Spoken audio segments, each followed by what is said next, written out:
Jordan Lesley has shown the door. Michigan State responds to every team that happens Saturday after the game. Ohio State is going to be Penn State's toughest matchup to date. The Locked On Podcast Network presents the College Sports Big 3 in 30. The three biggest stories in college sports. From our local experts at the Locked On Podcast Network. We bring you the real story, why it matters, what's next, who wins the big game, and more, all in 30 minutes. The College Sports Big 3 in 30 starts now with the biggest story in college sports. Jordan Lesley has shown the door. You are Locked On West Virginia, your daily podcast on the West Virginia Mountaineers, part of the Locked On Podcast Network, your team every day. Well, you guys asked for it, and here it is. Jordan Lesley has officially been let go. CBS reported it first, and then multiple media outlets around West Virginia reported it. It is now a national story. Jeff Coons will replace him as defensive coordinator, who, to a lot of people I've spoken to, is a bright defensive mind. We'll see how that goes. Wouldn't be surprised to see him stay there if this team does anything down the stretch. All right, so let's read this by Micah Osti really quick because it was the first one I could see pop up. West Virginia fired defensive coordinator Jordan Lesley on Tuesday in the middle of their final bye week of the regular season. WV Sports Now was able to confirm this news soon after the CBS Sports initial report. The move to cut ties with Lesley in the middle of his sixth season on the WV staff. He initially arrived in Morgantown along with head coach Neil Brown in 2019 as a defensive line coach. Lesley was then promoted to co-defensive coordinator in 2020 and then top defensive coordinator in 2021. WV inside linebackers coach and special teams coordinator Jeff Coons will take over as defensive coordinator moving forward. After an improving in 2023 following a rough 2022 campaign, the West Virginia currently ranks third worst in the entire Big 12 and has been a factor in the Mountaineers' 4-4 and 3-2 Big 12 record to this point. Jordan Lesley, a nominee for the 2020 and 2021 Broyles Award list, is in his sixth year on the Mountaineer football coaching staff and fourth as defensive coordinator. Under Lesley's guidance, the Mountaineers defensive coach competes each year as one of the best units in the Big 12 in the nation until the last couple of years. In 2023, West Virginia's defense produced 6.5 tackles per loss per game, ranking number 2 in the Big 12, number 14 amongst Power 5 schools. The Mountaineers showed an improvement of 40 places in 2022 from 67 to 27, and in 2023 it ranked number 1 in the Big 12 in sacks, averaging 2.5 per game, tied for 19th in Power 5. 33 were the most since 2019, and where WVU held 11 of its 12 opponents to fewer than 300 yards passing. So a mixture of good and bad, I think, is what Osti was getting at there. But look, heads had the roll. I think this is where we come down to. It was Jordan or Neil at this point. I think it's basically what you have to consider. The billboards put a lot of public pressure on university staff members, Rim Baker and Gordon Gee specifically. Probably didn't want to drive to work seeing those every day. And now the very next day, it's not a coincidence that the day after that West Virginia and Neil Brown had his weekly news conference or press conference, that this move comes down. It's not a coincidence at all. The decision may have been made yesterday, and okay, fine. I can see why Neil didn't want to deal with that, especially during the bye week. He'll deal with it next Monday.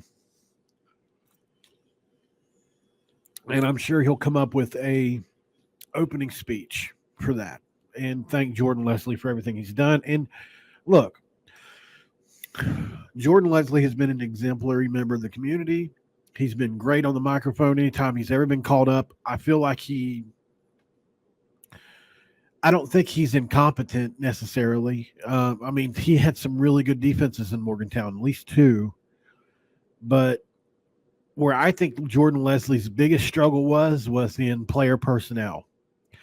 for whatever reason, I think he can coach them for the most part if you get him in there, which is why the 2019 and 2020 defenses were good, or 2020 and 2021 defenses were good. But then when they became his players and his philosophy, I think that's when things kind of fell apart a little bit. Especially in the transfer portal, they really had a hard time getting secondary pieces. And then I think, another thing that you have to consider is they didn't hire a straight up corners guy this year, right? They Shadon Brown deals with safeties during his career. He moves to corners. Jordan Lesley moves to safeties. And there you go. So I feel like, the secondary, there could be that's one of the major reasons I feel like it struggled as well, was you didn't have guys that specialize in those positions really. Jordan Lesley, I don't even know what he played in college, but he came in as a defensive line coach, and we just read that. So that seems to be what his specialty was. And then now you're talking about a guy, Shadon Brown, you move him to corners because you basically can't afford to hire a corners coach, I'm guessing. I'm not really sure. I can't remember what the excuse was at the time. I really can't. But this is much needed. Listen, guys, the bust we've had in coverage this year just can't be explained. Like, there have been some really bad busts this year. Really, really bad. And unfortunately for us, it's led to some losses. So who do you look for? That's going to be a good question. There's a lot of defensive coordinators I would like to have out there, but who can we afford? That's the big one. I see somebody in the chat, if you're listening on podcast, Jamil Adai is a name that gets thrown out there. He's in the NFL, like Jay says. I don't even know if the relationship is any good. I mean, he was told to hit the road to begin with. I don't know. I don't think he would. He's probably trying to work his way up in the NFL, and I think he works for Buffalo, correct? Yeah, he works for Buffalo, I believe. He's only 40, that's for sure, and loved him when he was here. It just seems like we had the chance to keep him as defensive coordinator, and we didn't. And I think that was a big loss for us, unfortunately. He's only went up and on and up and up and up ever since he's left here. He went from West Virginia. Well, he went from look at his career. He consistently went upwards. He went from graduate assistant to Cincinnati, to Arizona, to Minnesota, to West Virginia, which was his alma mater, to Georgia, to Miami, to the Buffalo Bills. So his career has either been up or lateral moves. So he's doing something right. He's the cornerbacks coach for the Bills under Sean McDermott, and you'd have to offer him some cash to get him to come back. Let's see what his Bills contract is. Corners coach contract. Yeah, so I would say, let's see. It may not even be something I can find very easily. If somebody knows how much he's getting paid, let me know. I don't want to sit here and just look for that. But point is he's a corners coach. You can argue that being a corners coach in the NFL it's almost as good as being a defensive coordinator in college. So I think you're probably going to see similar pay. And obviously, look at what the Bills are doing right now on defense. So I hope not. Somebody mentioned Tony Gibson. God, I hope not. I hope not. They have been absolutely terrible this year on defense. I mean, what's the point? Why would you hire a guy coming off his worst years? They've had good defenses there before, don't get me wrong, and he's been a good defensive coordinator, and he's not the worst pick. But can we get away from the 3-3-5 for a second? Can we just play a normal defense? we've seen this year, like you can recruit and develop defensive linemen at WVU. Look at our defensive line. It's the strength of our team outside of the offensive line. So why don't we run something with 4 down linemen or 3 down linemen, but not with 3 linebackers? Like, I don't know. That's just my thoughts. I'm just done on the 3-3-5 altogether. It's a good defense if that's what you want to do, but I'm done with it. I really am. Get ready to tackle the NFL action with FanDuel, America's #1 sportsbook, because right now new customers can bet $5 and get $150 in bonus bets if they win. The FanDuel Sportsbook app gives you everything you need to place live bets on the NFL all in one place. So when you get a hunch in the middle of the game, you can check out the latest stats, view live play-by-play, and so much more on the same page where you place your bets. I cashed Steelers -5.5. I cashed Broncos minus, I don't remember the number, but honestly, they couldn't have made the number high enough for me not to want to take the Broncos against the Panthers. They would have covered it up to 2 touchdowns. Just visit FanDuel.com to join today. You'll get started with $150 in bonus bets if you win that first $5 bet. And that winning $5 bet could be an NBA game. Tonight, the Nets host the Nuggets. FanDuel loves the Nuggets in this one, has them favored by 6.5. Although the Nuggets have been brutal to start the season. That's FanDuel.com. Never waste a hunch and make every moment more with FanDuel, an official sportsbook partner of the NFL. Michigan State responds to everything that happened Saturday after the game. And You are Locked On Spartans, your daily podcast on the Michigan State Spartans, part of the Locked On Podcast Network, your team every day. No one's going to change anyone's mind about what happened after the game on Saturday. But, of course, it's something that bleeds over. Once the videos that you see of what happened with Khalil Mullins happened, well, it's worth talking about, and they certainly talked about it at the press conference today. First, we'll hear from is Jonathan Smith. He says Michigan State had a player and staff member in the pile where Michigan running back Khalil Mullins was caught on video stomping. That is something the Big Ten will be examining, he adds. That is a tweet from Chris Solari. And then also, our select director, Alan Haller, he spoke too. Of course, not a common thing on Mondays, but when something like that happens, you want to hear the AD talk. And he was asked if he's going to approach the Washtenaw County prosecutor about pressing charges. Like famously 2 years ago, Eli Savin and company were stumbling over each other to get to the keyboard so they could just write up whatever charge they wanted to for the 7 kids that were in the tunnel right there. Just could not get there fast enough to just dig it to the Spartans. Now, Alan Haller, a little more cordial. He said, I don't plan on doing that. I don't think that situation should have been a criminal incident, and I don't think this should be as well. Goes on to say that it's a sportsmanship incident, but he let the Big Ten know how he feels, and there are some mixed feelings about that.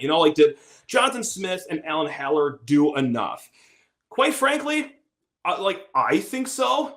I don't know what you want Alan Haller to do other than drive to Tony Petitti's house, the Big Ten commissioner, and threaten him with a knife or something like that, but look, 2 years ago, I was one of the people, maybe you were too, that clowned Jim Harbaugh and then Ward Manuel, who crawled out of his cave to finally approach the media to make sure that every single player on Michigan State's roster was going to do prison time after that game. They were tripping over themselves to get to that podium.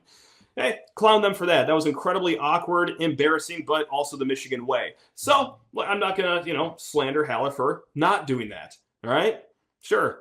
Maybe you're not happy that he just, wrote a strongly written letter to the Big Ten. I think it's a little more than that. They're going to let the investigation play out. And hopefully this one doesn't take as long as the one that's going on in Central Michigan.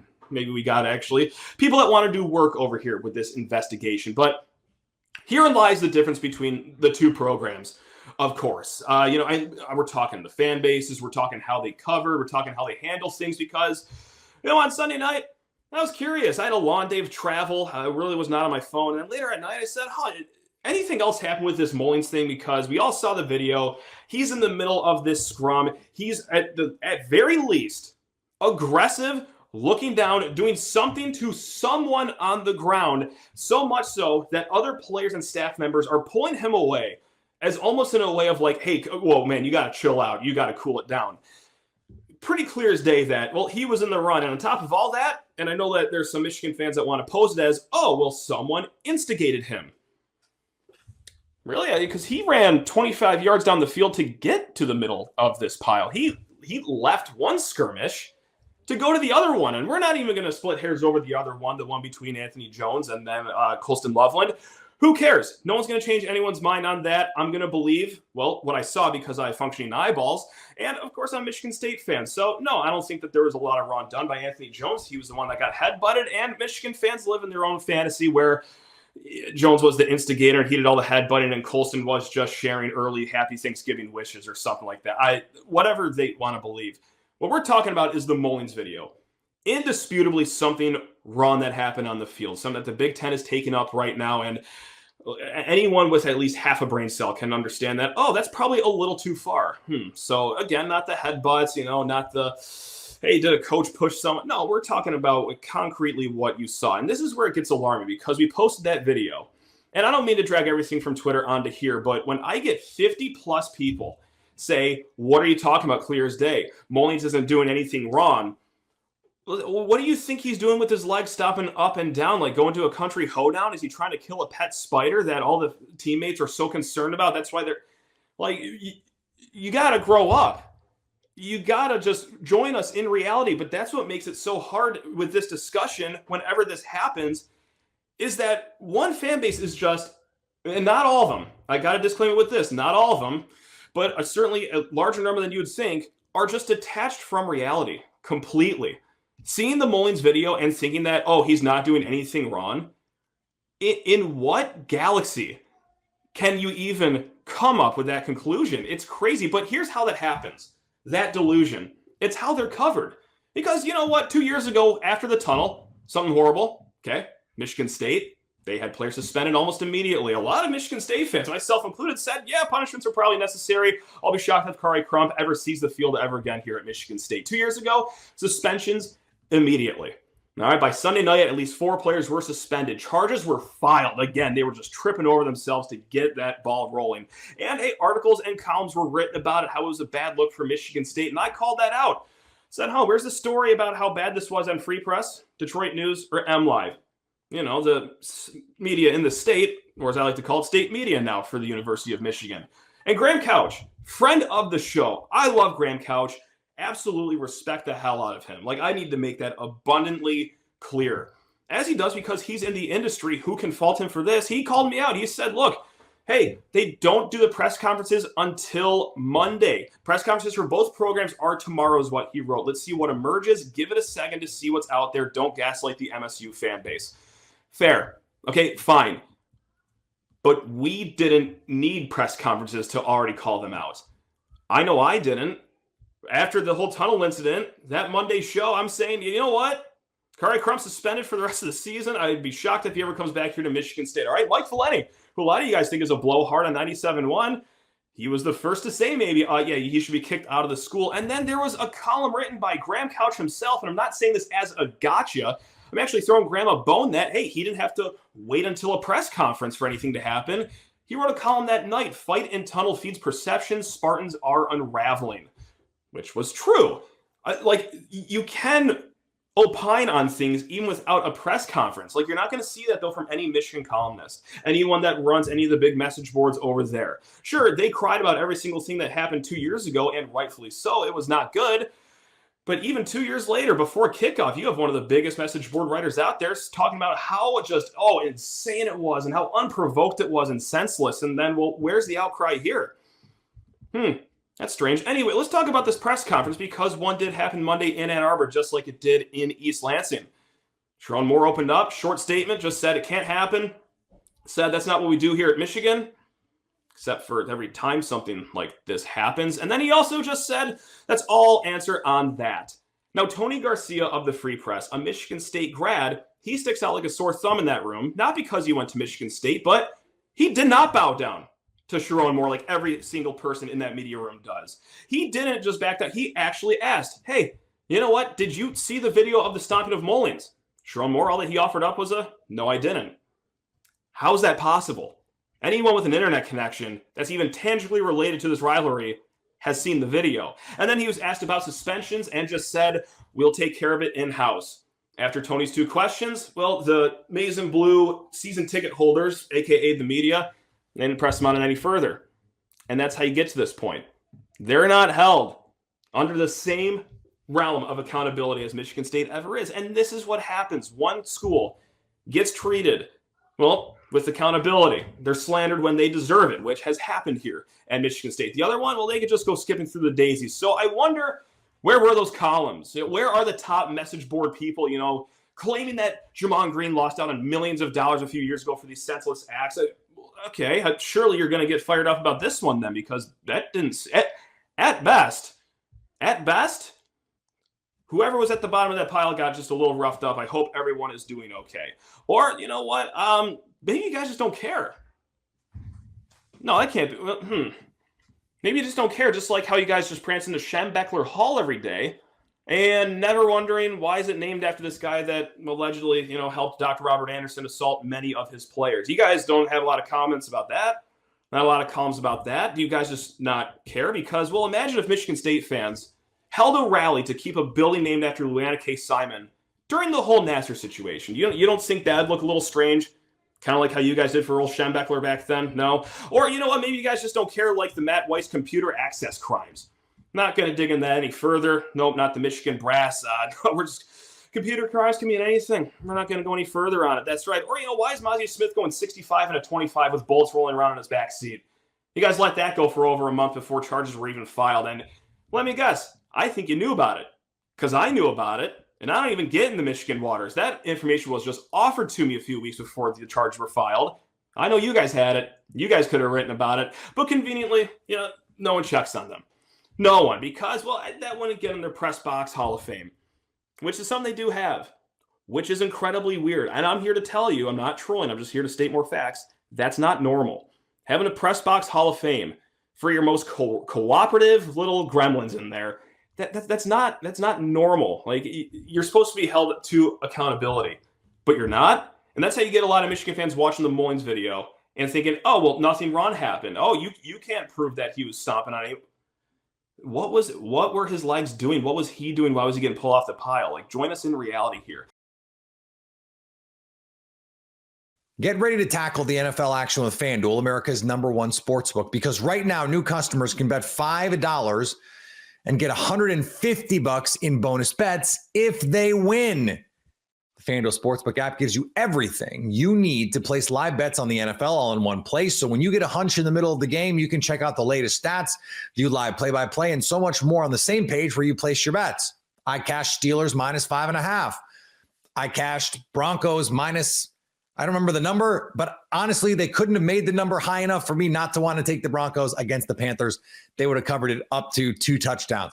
Just visit FanDuel.com to join today. You'll get started with $150 in bonus bets if you win that first $5 bet. And that winning $5 bet could be an NBA game. Tonight, the Nets host the Nuggets. FanDuel loves the Nuggets in this one, has them favored by 6.5. Although the Nuggets have been brutal to start the season. That's FanDuel.com. Never waste a hunch and make every moment more with FanDuel, an official sportsbook partner of the NFL. Ohio State is going to be Penn State's toughest matchup to date.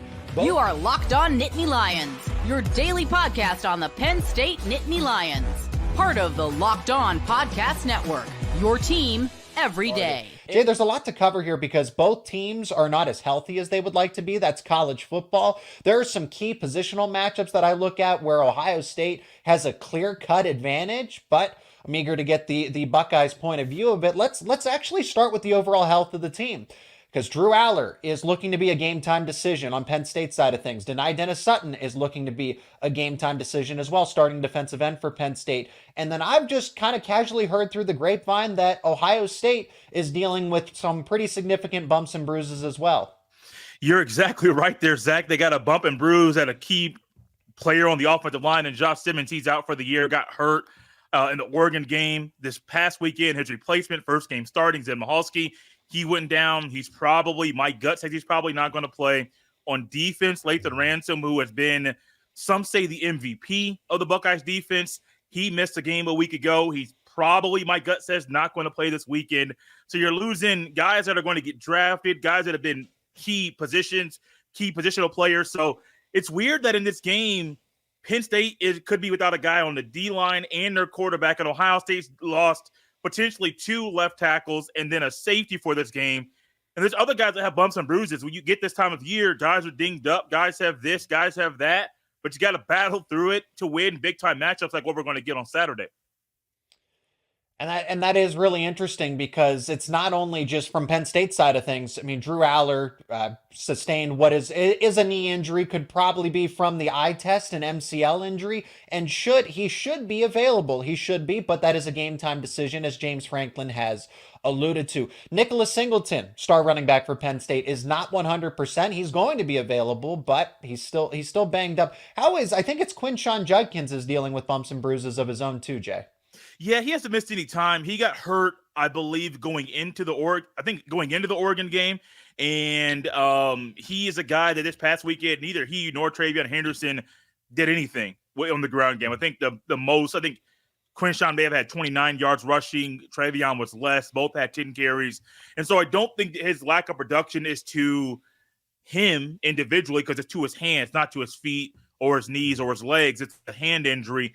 But I do think with their lack of production, it's the offensive line as a whole, and losing Josh Simmons was a massive loss this past Saturday, and Nebraska took advantage of it.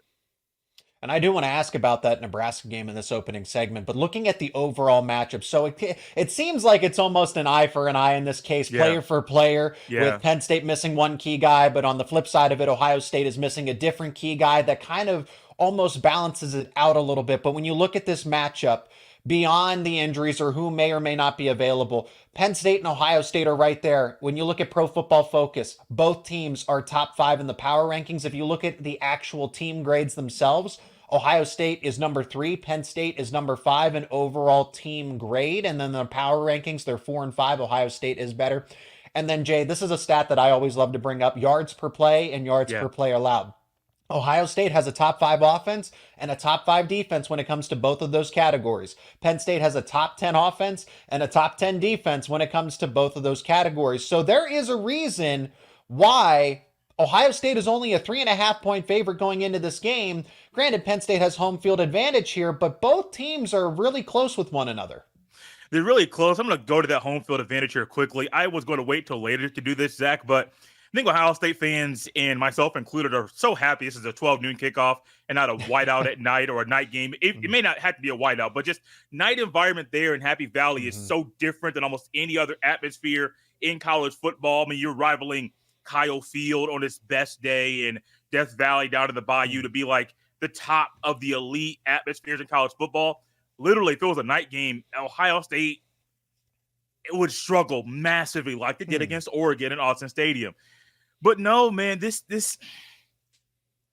I'm weird with this game. I know you made a comment earlier. I'm just gonna say I'm weird, and that it being a road game right now is it's gonna hurt Ohio State, honestly. I really do think it's going to. If it were at home, I'd be more comfortable, but this road test, I don't care what time the game's getting kicked off, it's going to be difficult. That's crazy here because the general public will say that, Ohio State should be a 10-point, 14-point favorite, and I wholeheartedly disagree with that. But I'm still leaning, we'll get to our game and actual score predictions because I'm leaning just based on some of the positional matchups, leaning towards that Ohio State victory here. But I want to ask about that Nebraska game. 21-17. It was a little too close for comfort. Ohio State eventually retook the lead in the fourth quarter. They got it back rather quickly. Nebraska, I think, I don't put a lot of stock into that personally, Jay, but I'm looking at it from the 1,000-foot point of view. Yeah. Nebraska has nothing to lose. Their season kind of went off the rails a little bit. Their goals had to be readjusted, and they said, hey, let's go play spoiler on the road. Whereas Ohio State still has Penn State, Indiana, Michigan, and they believe that they can play in a Big Ten championship if all goes well. So they're playing the long game in this case. I'm not saying that they didn't try, but when you look at different opponents, you're not going to put your best playbook out there against Nebraska that you can beat with 50 to 75% of your best plays available. That's a good thought. But I think the issue that Ohio State fans have right now is something Ryan Day said in the first 60 seconds of his presser. Ohio State can't run the ball. It wasn't the issues that they just had against Oregon running the ball in the second half. It was second half against Oregon and the entire game against Nebraska. Now, Nebraska has one of the best run defenses in the Big Ten, and that showed up in a big way in Ohio Stadium on Saturday. but Ohio State couldn't get a push. Like, they couldn't do anything. And so I think some of the issues Ohio State fans have right now, especially going from a bye week, the Nebraska game, and then the Penn State game, is if you can't run the ball in the second half against Oregon and for the entire game against Nebraska with the bye week in between those two, why should fans expect Ohio State to be able to run the ball against Penn State? Now, I did just say Nebraska's rush defense is really good. Yes, they are. But the difference is, I don't know if Ohio State on the interior or the exterior is going to have a massive advantage to where you're going to say, oh, we're going to run here. Well, if you want to run here, you might need to change the scheme up just a tad to make sure that can happen. And Chip Kelly a week ago didn't do that. So that's where my confusion comes in. In the games like this, big-time games, you have to be able to run the ball. Ohio State in the past 6 quarters has struggled to run the ball. And that scares me, really worries me about this game, because I don't think they'll be able to at all because of their own, not just injury issues, but schematic issues and coaches not helping the players out in every area that they need to make sure the Buckeyes are successful on the ground. That's so interesting to me. I want to point something out just about what Ohio State has available to them. Most importantly, so yes, when coaches say the battle is won up front, that's Ohio State's offensive line because Will Howard has dual threat capabilities. Quinshon Judkins and Travion Henderson are in that backfield. The only other comparable backfield is Nicholas Singleton and Katron Allen, that dynamic duo of running backs who could be probably taken no later in the second round when all 4 of those guys are drafted.